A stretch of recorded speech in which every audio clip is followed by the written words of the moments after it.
Good morning, everyone. Thank you for being here today. It's a blessing to have you all, especially on a Sunday morning that we all like to sleep late. Um, Becerra de Meneses is a Spiritist association. It's a non-profit organization um, defined as 501c3. We function strictly through volunteers and donations. Our mission is to study Spiritism and to practice and promote spiritual and material charity. Our phone number is 305-477-4148. Our email is info@spiritist.com. And our website is www.spiritist.com.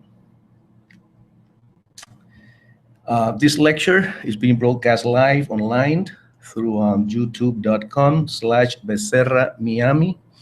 Please, telephones off and silence. Thank you. Today's reading, we're going to be reading about from the book Our Daily Bread, written by Francisco Candido Javier and dictated by the Spirit of Emmanuel. We'll be talking about chapter 127, the law of return. And come out, those who have done good will rise to live, and those who have done evil will rise to be condemned. This was said by Jesus in John chapter 5, verse 29.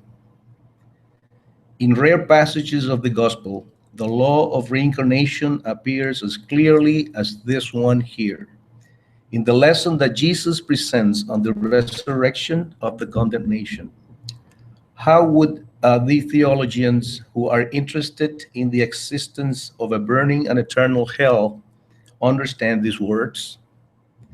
Individuals dedicated to righteousness will find the fountain of life bathing in the waters of corporeal death. Bathing. The realizations of the future continue in justifiable ascent directly along with the persevering efforts that they develop on their sanctifying spiritual path.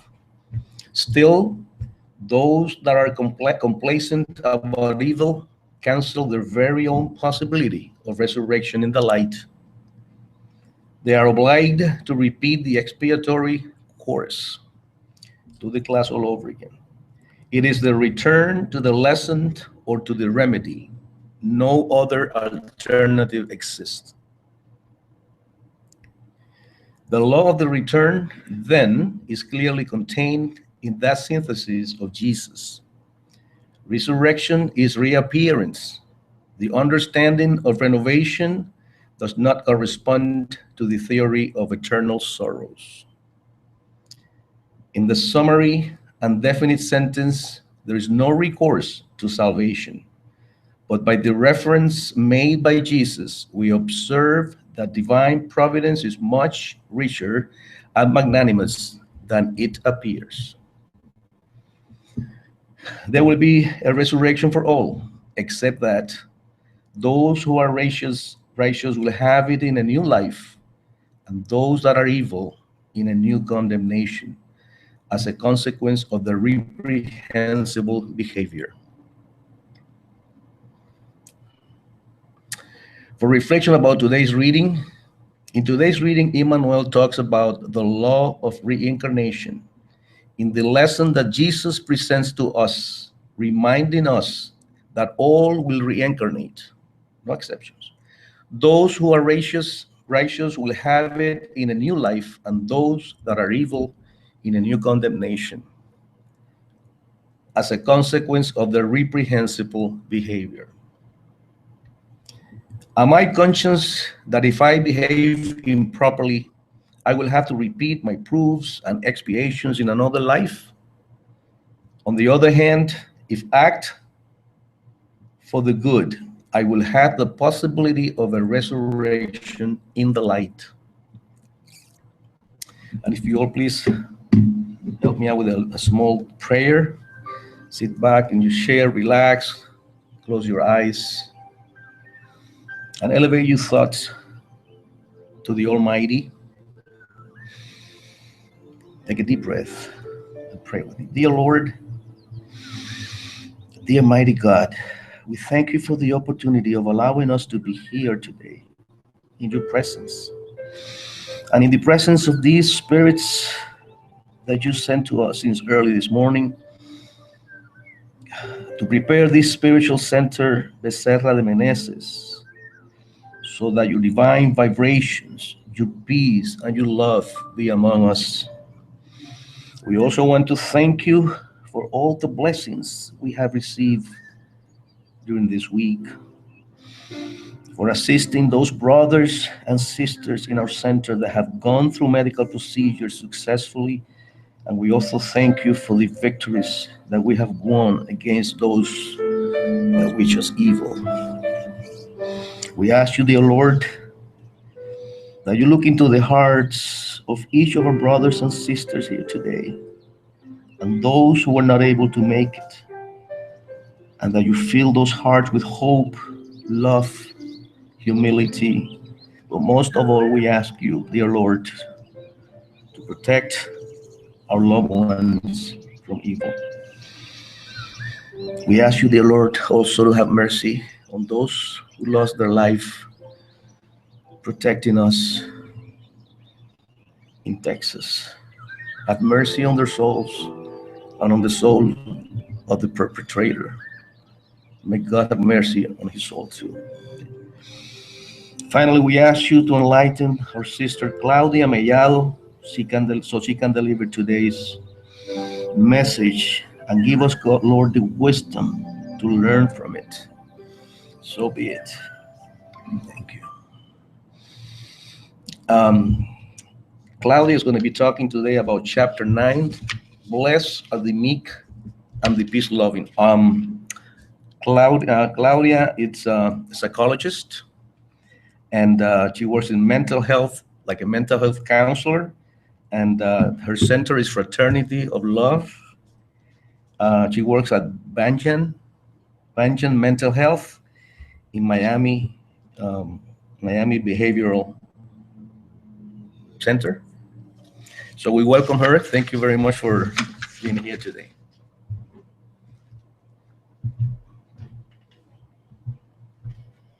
Thank you and good morning, everyone. And it's great to be here, first of all. And we are going to study from this chapter 9, Blessed are the meek and the peace-loving. And most likely, what I'm going to say, everyone that studies from the gospel says the same thing. That's probably the most important chapter for us to study. And we say that because every time that we open a chapter, there are so much to learn from it. And we can see how much that is true in nowadays, because we are going through so much turmoil, so much problems, that every time that we open the gospel in a certain chapter, we say, oh my God, what is going on right now? And I need to learn from it because there are so much to be learned. And as we have seen the news, there are so much things going on. And not only one city or another, but every single country in this planet is going through something. Is going through violence, disrespect, and so many things that we look at it and it says, oh my God, what's going on? And this chapter tells us what is going on. We are not being meek. We are not being gentle in nature. We are not being able to respect others. And so we are not being respected either, right? So this chapter is very important for us in times like today, because we start looking at this chapter and says, what do I need to learn in order to be someone out there spreading the word of love that Jesus brought to us? So how am I going to be this meek person, as it says in here? How am I going to be gentle? How am I going to be kind? And all these virtues that this chapter brings to us. So it is very important, and I do recommend, because we are going just to talk a little bit about it, but it's good if everyone can actually open this chapter and read, because you're going to for sure take so much more when you start reading about it. And as this chapter tells us, there are certain virtues that we need to develop in order to become this meek and peace-loving person. And it tells us what is that we need to do in order to help ourselves to deal with these hard times, and how to act toward others so we will respect them as whatever it is the way they are. Because sometimes it's because we don't tolerate people's differences, is how we help bring hard times for all of us. If the other person do something that we don't agree, that we are against of, well, we don't praise wrongness, but we should not be harsh and bring a war with the other person just because of it. Maybe the person is not ready. Or maybe if you just show the person the kindness necessary, the person is going to learn with you and going to learn from you. And that's exactly what this chapter tells us about. Let's be kind with each other. You see something being done wrong, if you have the opportunity to correct, great. But if you don't have it, and if you see that the person is not going to understand, and you're gonna be, start a fight, why even start it? Today is so much hatred, it's so much intolerance out there, that being one more bringing intolerance is not gonna do any good. So let's be kind, let's be respectful towards each other, and then most likely we will help others understand how can we come about and bring peace and love in our days, as we are in so much need, right? I guess everyone have seen all the news that is going on, and this lady that saw her boyfriend being killed, she said something that touched me. After the Dallas event, she said, I don't want to see other people being killed. I understand them because I felt the loss as well. So I know what it is to lose someone that we love. And that touched me because she just lost her boyfriend. But she was able to hold on her feelings, hold on her loss, and understand that others were also going through a hard time. And that's what we are looking at today. We should look for righteousness. We should look for what is right in our lives, but look in a way, in a respectful way. And that is the most important thing that this chapter tells us. Oops. And the first virtue that this chapter tells us is about affability and kindness. And this is how we talk and how we act toward others. How can we be kind towards our fellow human beings? Can we say good words? Can we smile? Can we be more understanding towards each other? Sometimes we praise ourselves and say, yes, I'm a good person and I can tolerate. And then right there and the next day, we are not able to accomplish. So the chapter tells us to have milk and honey flowing from your lips isn't enough. Your heart has to correspond with the feelings you express, or you're simply being a hypocrite. On the other hand, people whose friendliness and mildness are not a mere pretense never find themselves leading contradictory lives because they're the same, both in society and in private. How many times we praise ourselves for being good, for knowing the gospel, to being a spiritist, right? Oh, thank God I'm a spiritist. And then right there, we make a huge mistake. And we are the worst representative for Spiritism. So let's remind ourselves that we are not perfect, that we are here to perfect ourselves. So we need every day look to this gospel and what is that I need to get better? What is that I need to do in order to get better? Because all of us are learning. All of us make mistakes, and all of us in one moment is not going to be kind. So why judge? Why look to other people that are doing what they are doing and be the one pointing fingers? Let's remind ourselves that we make mistakes and be tolerant toward others' mistakes as well. If we can correct, with kindness, let's do it. But if it is not the moment, and if you see the person are not going to accept it, why even try? Do your part. See, if we could every single day be aware of how we act, how we live our lives, how we are towards others around us, things would be so much better. Because when one person changes, a reaction occurs. And people around changes as well. And we talk a lot about energy. And if you come with an energy full of hatred, full of impatience, the other person around you're gonna feel as well. That is proven. We're not talking about gospel, we're talking about science right here. Gospel have told us this long time ago, but science is proving us that this happens. So if we can just enter a room with our best, that already is gonna make a huge change. When we meet someone that is angry, that is hateful and full of hate, and we are calm and we express this calmness, this love, the person is touched. I have done this experiment once, and the person came to me. I don't remember exactly what happened, but the person came to me and the person was very angry. I think I have done something wrong for the person. I don't remember. And I was very calm and I said, yes, you are very right. And the person was looking at me and says, wow, right?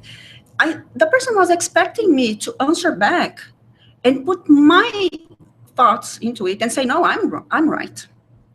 So the person was like, wow, she was so calm, so loving, so understanding. And the person calmed herself right away. That was amazing. And I always remember that, and I think with myself, why I cannot do that every time? Why am I not able, when I see someone angry, upset, frustrated, why am I not able to be loving as that time I did? I should be experimenting with this every single day, because it makes a huge, huge difference. A huge difference in our lives. In behavior, in psychology, we can say that our behavior impacts others as other behaviors impact us. So if we are able to control our behavior and behave the best we can, definitely, for sure, all the ones around us, you're going to change as well. So if we are looking for a better planet, for a better world, then we need to do our best. Because our planet right now is in a transition mode. If we were to come from outside, we probably would see a sign saying, careful, construction ahead. Because we are in construction time. And as when a house is being remodeled, that's a lot of things going on. So we need to remind ourselves that will be much, much better when it ends. But we need to be patient. We need to do our best to make this moment of transition the best one as well. And patience is another virtue that brings us. And it is a virtue that is so much in need. And sometimes I say that when we were coming in here to Earth, there was a line for us to grab patience. But the line was so long that seems that nobody wants to get the line. Because in our days, nobody has patience with anyone. And that is a virtue that we need to look forward, because it makes a huge difference when we are able to silence in a moment of turmoil, in a moment of difficulty. That sometimes the words that we say, if we could hold on for just a minute, we would say it differently. And that it would make a huge difference in how the person will behave towards us back. Our behavior impacts others. What am my behavior? What is that I'm doing that is causing the other person to act the way they are acting? If we think that every day, when we see someone that comes and do some kind of wrongdoings towards us, we could think about ourselves. I cannot change that person, but I can change myself. What is that I am doing that is causing the person to act that way towards me? What can I change to make that person to act differently? And all of us can do that. Let's do the experiment and realize how much can we change things around us. And the gospel tells us that we are all aware how difficult life can be. It is composed of so many little difficulties that seem like pinpricks, but that, repeated often enough, end up hurting badly. Still, if you look carefully at the duties you've been called to fulfill and at the resources and support you've received, you have to admit that the number of blessings is far greater than the number of pains. And that's true. If we think about our worst times, we will always find a word of love, of care, someone that was on our sides, someone that was worse than us and could give us a smile or say something good for us. So let's think about it, that whatever is happening towards us, it's always something good out there. It's just we need to open our eyes and see it. As Jesus said, we can handle it. God never put anything that is stronger than we can carry. So it's important for us to have that in mind, because sometimes we look things around us and we say, I cannot handle. Be patient.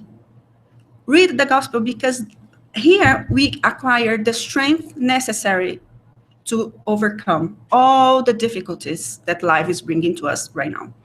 And if us that have this gospel in hand, we cannot understand it, how are we expecting people out there that have no clue understand it? So for us, it is hard, but for us, it's a little easier if we read and we remind ourselves what is that we have in our hands, right? Obedience and fortitude. And we need to think about obedience not being passive, not accepting the wrong things coming towards us, but knowing when is the time to talk and to look for the righteousness, and when is the time to just be quiet and wait, because God knows better. And if today cannot be corrected, tomorrow will be. Let's not be passive. Let's not accept wrongdoing, but understand that sometimes that's nothing we can do at the moment. So leave to God, because tomorrow that will be better. Tomorrow, the righteousness will prevail. All right. So the chapter tells us Jesus constantly teaches fortitude and obedience to the law, two virtues that, alongside gentleness and mildness of character. Unfortunately, many have mistaken such teachings to be the negation of will and self-determination. In fact, obedience is the consent of your reason, resignation, the consent of your heart. Both are active forces. Both help shoulder the burdens necessary to your purification. So sometimes we understand that we are wrong, or we understand that the moment this is what is needed. But sometimes we need resignation. That's nothing we can do to make things better. So let's wait. Let's do our best. And the day of tomorrow, the best will prevail. And it's interesting that in this chapter, it only does not bring us only virtue. It talks about anger as well. But why? It talks about anger in the gospel. And we can think about is because it is what we have been feeling the most. It's what is the one maybe that is the hardest for us to deal with.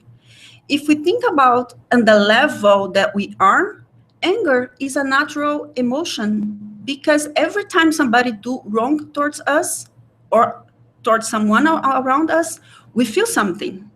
And this something is anger. But what we need to think about is, what is the level of my anger? Am I feeding this anger too much? Because if we just feel a little anger, we say, oops, that's something wrong here. But then we don't act with anger. We hold on the feelings. We understand that something is going on wrong. And then we use the reason to know how to react towards that situation, right? So anger is well put in here. And your bouts of rage make you resemble savages, since they take away all your self-control and reason. Their origin, if you look for it, will nearly always be found in hurt pride. If we allowed our pride to be hurt, if we allowed our ego to be the one in the front position, of course, we will look like savages. We will lose our self-control. And we're going to act in a way that is not proper to our level of elevation or who we are right now. We have so much reason already. We just need to learn how to apply it in our daily lives. So when anger touches your heart, be there a little bit with that emotion and say, what is going on? Is someone being wrong with me? Am I feeling that something is not appropriate? Okay, so this feeling is telling me that. What can I do? But I don't want to be a savage. I want to be a spiritist, a spirit in progress. So what is my reaction towards this emotion? How can I resonate and react, behave in a way that is proper for me as a human being in progress? What is my actions towards this other person? What can I do? Just tolerate because the person cannot do any better? Or can I tell the person something in a very kind way? Let's be gentle in nature because we hold on so much war inside us. And we always say that traffic shows exactly who we are, right? Because this traffic in Miami is horrible. And every time that I'm in traffic, I need to breathe. Sometimes it's so hard, and especially if you're late. But remind yourselves, the first one that is being hurt is yourself. Because when you lose your reason, when you lose your patience, when you lose the virtues that you already have, then you look like a savage. And if you were to look yourself behaving at the moment, you would be ashamed. So let's think about that and every day remind ourselves, what is that I need to do to be a better person? What is that I can do in order to improve the quality of thoughts and emotions, not only of myself, but of those around me? I can make a change. What kind of change I want to make? That's very important. Because people wrongly believe that their nature can't be changed. They often consider themselves relieved of the possibilities of trying to correct their faults. This applies especially to faults that they willingly indulge in, the pursuit of pleasure, or that would require a great deal of persistence and inner strength to eliminate. Often we hear this, oh, that's my nature. That's nothing I can do about it. Yes, you can. You're not a puppet. You can change yourself. How can you change yourself? That's the question we should ask ourselves every day. What is that I need to do in order to be a better person? What is that I need to do in order to set an example to those around us, especially mothers and fathers, because you are teaching your sons to be just like yourself. And even though there is a time in their lives that they will try as much as possible to be different of who you are, they end up doing exactly the same things that you do it. So fathers and mothers, be aware that you're setting example to your kids. And I found this message in the book of Divaldo, Happy Life, from the spirit Joanna de Angelis. And I think that's very important for us to kind of close our thoughts, and says that in today's stressful times, anguish, disguised as fear, anxiety, and guilt, is people's constant companion. Clearly, this is due to the many pressures to which they are subject. The anxiety for exorbitant pleasures produces frustration. Violence breeds fear, and timidity sets the dynamics of our self-punishment in motion. Such phantasms are responsible for countless ills. Remove them from your mind. You are God's child. He loves, protects, and blesses you. Don't stray from his laws, and should you lose your way, fearlessly return to the pathway of duty instead of surrendering to unnecessary turmoil. So, reminding us we are God's child, and we are here to learn, and we are here to become better every moment of our lives. Let's remind ourselves that we are loved, protected, and blessed. And whatever is going on in our lives, that shall pass, as Chico told us once. That also will pass. And we will see ourselves in better times. What is that we need to do? How can we be meek and peaceful? How can we spread peaceful in times of so much turmoil. So that is the question that we need to set to ourselves every single day, so we can make our days more with a better meaning, if we can say that, and work on ourselves all the moment, because life brings us the opportunity for us to show to ourselves that we can be better today and tomorrow. And God bless us all in giving us the strength to do so.